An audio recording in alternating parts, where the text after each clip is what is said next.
Hello, welcome back to Well and Worthy Life podcast. Oh my goodness. Okay, so I'm recording this a couple of weeks before it's coming out. And the reason why is right now on December 26th, so when you're listening to this, we are in the midst of a digital detox. Yes, we are. So I always record these at least a week before they're aired, but I wanted to record this a little bit even earlier than that because I'm really preparing for this digital detox. And I'll get to that in a minute. But anyway, I'm just so glad that you're here. I hope you had a wonderful, wonderful Christmas. And now, if you're like me, you're like, oh my goodness, what am I going to do now? You know, it's so funny because there was so many years that the day after Christmas, I would wake up and have a little bit of a letdown. And now, as I've gotten older, sometimes it happens on Christmas Day because I don't have little children anymore. And sometimes my children will not even be with me on Christmas. In fact, this year, none of my children will be with me on Christmas. So that's what happens as we get older, and we have to adjust and adapt and go on with life, right? And so we have to figure out ways to kind of get out of our funk. A few years ago, not that many years ago, I might head to the pantry and emotional eat. Yep. I'm sure you've been there too. We all do some sort of emotional eating. And it's a lot of times because we're feeling sad or just down. And let's face it, it's dark this time of year. It's just so many things. And coming off of a big holiday, if it's not what you expected, or maybe it was a wonderful holiday, but everybody just left. So there's so many different reasons why we turn to food for comfort. But I want to challenge you to shift that this year. You know, if you can shift that, and I'll be honest, doing that alone is really hard. That's why I've created Revive Now, the membership program, where we do things together. Because when you do things as a group, you're there for accountability and support. And we all go through these things. You know, so many times we feel like we're alone. And that's not a good place to be, feeling alone and that we're the only ones. And I want to tell you, you're not the only ones. And if you're looking for a group of like-minded women and you're ready to make some changes for the new year, I will tell you, you should join us. But you can't join us right this minute. So we know you can. You can join us, and you should join us right now when you're listening to this, because like I said, we are in the middle of a digital detox. Okay, so what is a digital detox? So let me just tell you what it is. It is a conscious break from digital devices and online activities. It's an opportunity to step back, recalibrate, and create space for real life experiences. The benefits include improved focus, reduced stress, better sleep, and a chance to reconnect with your passions. Oh my goodness. At midlife, we need this more than ever, right? And it's kind of funny that this is what I would pick for us in our Revive Now group because it's all online. But we're taking a week off, and we have a PDF that I'm actually going to give to you, this PDF, so that if you want to do this with us, so it will be linked in the show notes, and it's a PDF that will take you through some different questions, and I'm going to kind of go through this with you right now, so you'll kind of be prepared. And maybe if you don't want to download the PDF, you can at least think through some of these things. So here's the thing. No matter what we do, we have to do it so that it works for us. So a total digital detox may not be the thing that works best for you. And I think that's for everybody. We have to figure out what is best for us. So maybe, like, I've heard of some people doing a digital detox where They don't even take their phone anywhere, so they don't answer calls. If they have a way, if somebody needs them in an emergency, they don't check emails, they don't check texts. I'm not doing a total digital detox that way. I will use my phone for text and phone calls with my friends and family, because to me, that's really, really important. That's part of my happiness. So anyway, I don't want to not be connected there. But really, my biggest focus is to not look at my emails and to not look at social media, to give myself a break, to give myself this ability to, just like it says, to create space for real life experiences, to become more creative, to have these thoughts. And I loved when it said the benefits of it are improved focus. Yes, I want that. Reduce stress. Yes, yes, yes. Because stress is out there. And when a lot of times all this digital stuff that comes at us can cause so much stress. Better sleep. And I mean, that's my goal in life, is to sleep through the night. Wouldn't that be awesome? I've not slept through the night in years. I have to wake up, but I do focus on my sleep and try to get it really good, because it's just, I mean, if you don't have your sleep, that's where your health starts, right there. So better sleep. Yes, thank you. And a chance to reconnect with our passions. And as midlife women, boy, do we ever need this. So again, if you're going to do this with us, you need to think about how it's going to work for you. What's going to be the things that you will do with the digital, and what will you not do? If you have a job that you have to do digitally, then you'll have to do your job probably. But if there are ways that you can eliminate, like scrolling social media, I think most of us could eliminate that for a week, and boy, probably would feel so much better for a while. And so what do you do in place of this? And I think this is a great time to do some reflections. So in our PDF, we have some reflection questions, because we need to take the time to look back on 2023. And I think this is the perfect week to do it before we start 2024 next week. Look back on 2023. What were your victories in 2023? What did you get right that you feel so good about? Think about that, because here's the thing. When we celebrate what we do good, we are more apt to change and keep doing things like that. We don't change when we feel bad, when we beat ourselves up. This is one of the main things we talk about in our mindset module in Revive Now. We change when we feel good, not when we feel bad. And this is scientifically proven. And just think about it. I mean, if you wanted your child to change, you wouldn't tell them all the things they do wrong. That's just going to make them feel worse.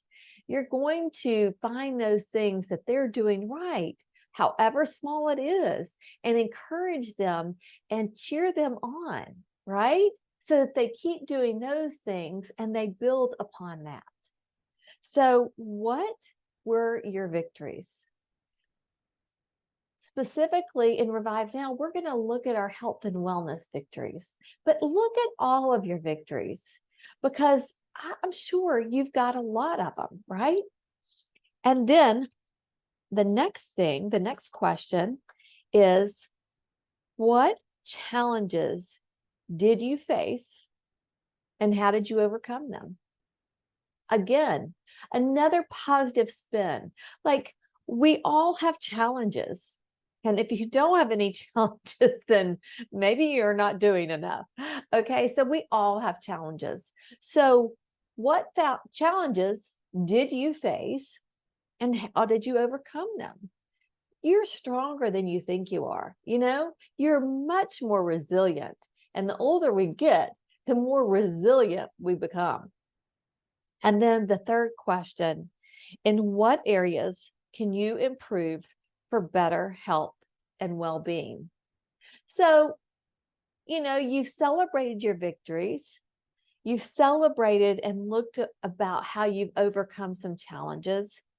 And now, what are those areas that maybe still need improving? I know for me, I have improved tremendously on reducing my sugar, but that's an area that I still want to continue on, and I can do better. I know I can do better, and I can do better about my strength training. And so those are the areas that I want to really improve upon for 2024. I've got several other areas too, but we're just going to concentrate on those for right now.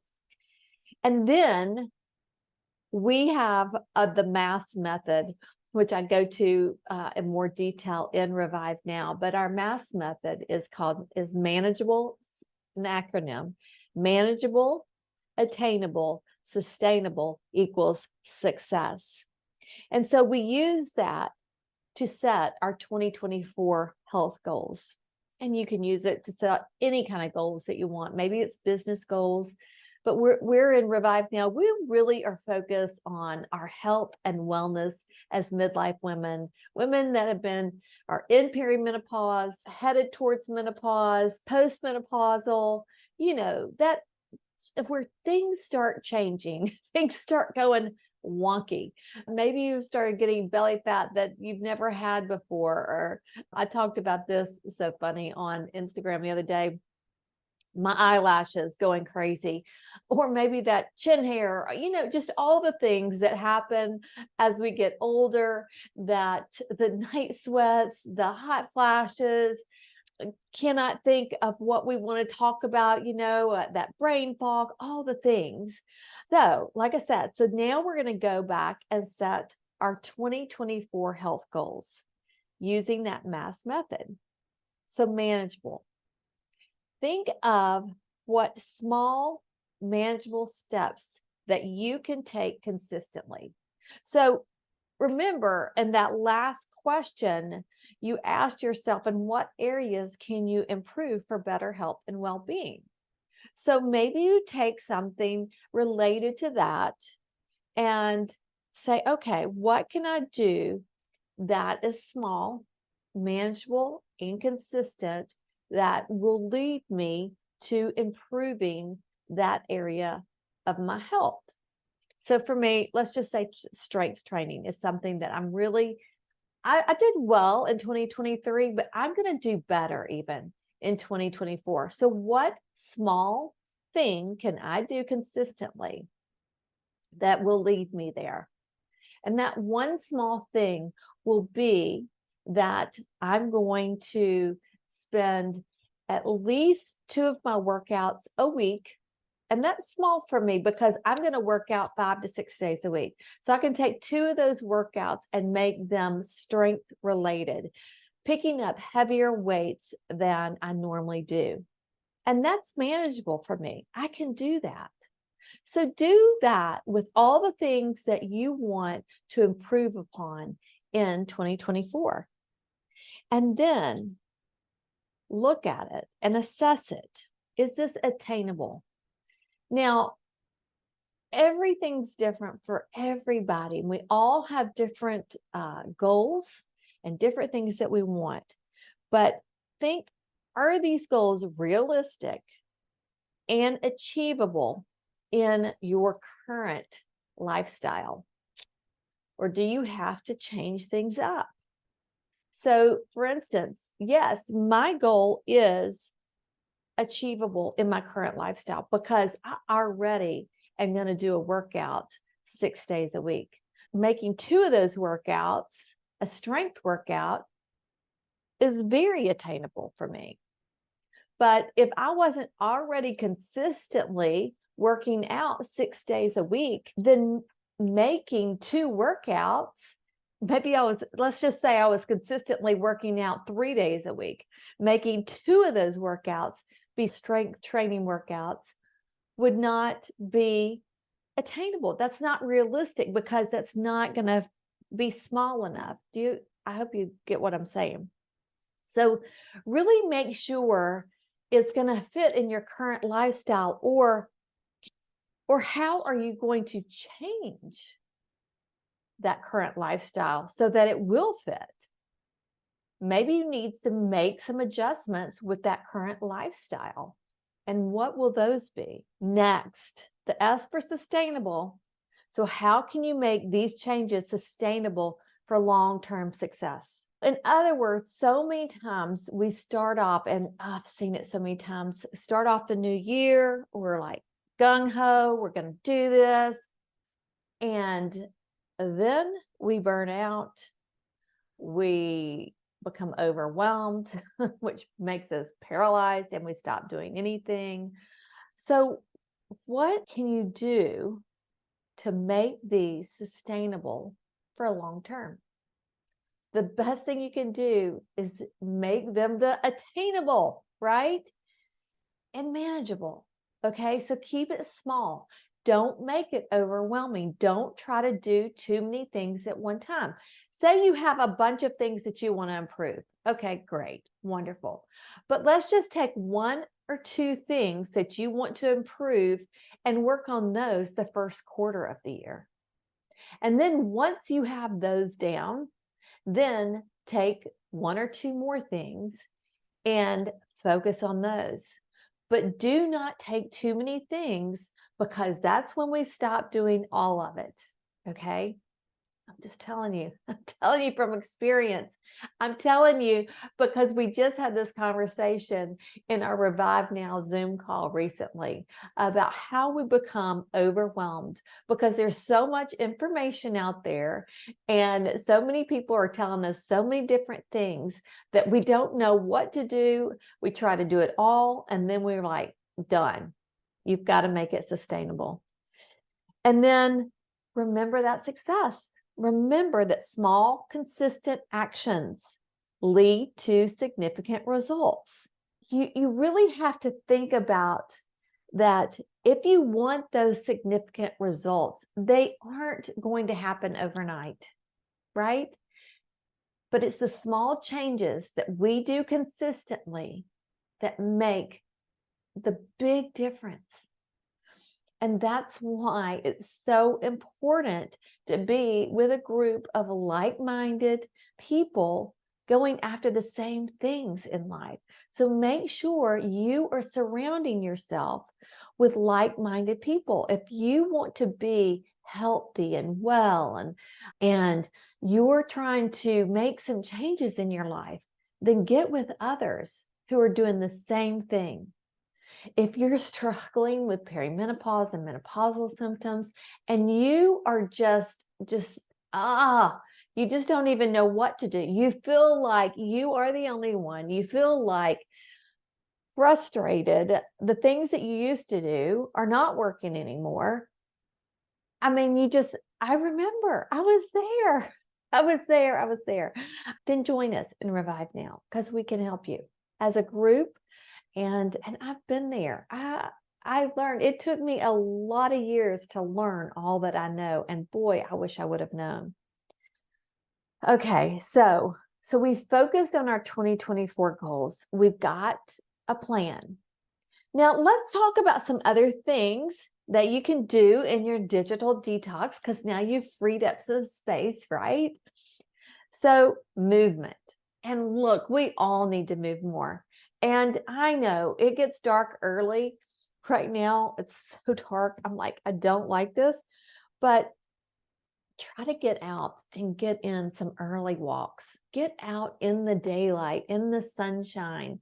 Even if it's cold, bundle up. Walks in nature are so healing. And even better while we're doing this digital detox, because you can be out there and let your mind wander, right? Really get back in tune with who you are. You can also do a yoga class, go to a yoga class, be around other people, or any other form of activity. Journaling. Oh my goodness. Journaling is something I started off last year doing so well with and have gotten away from it. So I'm taking this time to journal and write down my thoughts and feelings and the gratitude practice. I mean, all of that is so it just really helps our mindset and just everything. And it's a great way to start your day off. Reading. I love reading. There's so many great books. We read Forever Strong last month, well, in December, November and December in Revive Now. And if you have not read that book, I highly recommend picking up that book, Forever Strong. Another great book that I have read, The 4-8 Principle, a great book to read on mindset. Love that book. Connection. Spend quality time with your loved ones. Oh, really? I tell you, my husband gets so mad at me when I'm scrolling on my phone. And let's be honest, that's just rude, right? And I'm rude sometimes. And so I'm going to be so much better. He's going to like me so much better during this digital detox. And then just some self-care rituals, that just nurture your mind and body. Maybe it's meditation. Maybe it's painting for you or being with your granddaughter. That's what I'm going to be with my granddaughter a lot during that time. And then here's the thing on your commitment. You've got to decide what your digital detox is going to look like. It's yours. You get to decide. Nobody's going to decide for you. You get to decide what it looks like.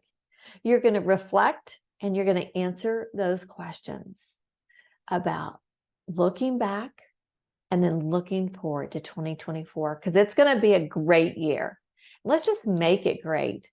And let's have some great ideas of how we're going to make it great. We're going to set our goals using the MASS method. Remember, it's manageable, attainable, sustainable. That equals success. And then we're going to come back and Revive Now. We're going to come back right after the first of the year on a Zoom call and discuss all of these things and what we learned and what we're looking forward to in 2024 and all the things. So if you want to join us in Revive Now, you can click on the link in the show notes. You can join us. You can join in on this digital detox with us and then join us in on that Zoom call and get yourself ready better than ever for 2024. I would just love it. I would love to meet you on that call. So that's it. So again, in the show notes will be the PDF that we're using in our digital detox. And if you try to message me through Instagram on the 25th through the 1st, I will not be on there. If you email me, I will not be there. You will not be able to get me unless I see you out in person on those days. So, but after the 1st, I'll be answering all my emails, all my DMs. Yes, you may see some activity on social media because I can schedule some of that because I know not everybody will be doing digital detox, but I hope you will join us. I hope if you're listening to this, that you're like, yes, I'm ready to make 2024 the best year yet. It's going to be a great one. So join us. Okay. I'll see you in January 2024. Can you believe it? Also, if you do me a big favor, if you like this podcast, be sure to subscribe so you don't miss any of the episodes. And I would love it if you would give me a review, a 5-star review. That would be the best because that's how more people find out about the podcast. I just want to thank you and thank you for a wonderful 2023. And let's make 2024 better than ever. Together, we can do this.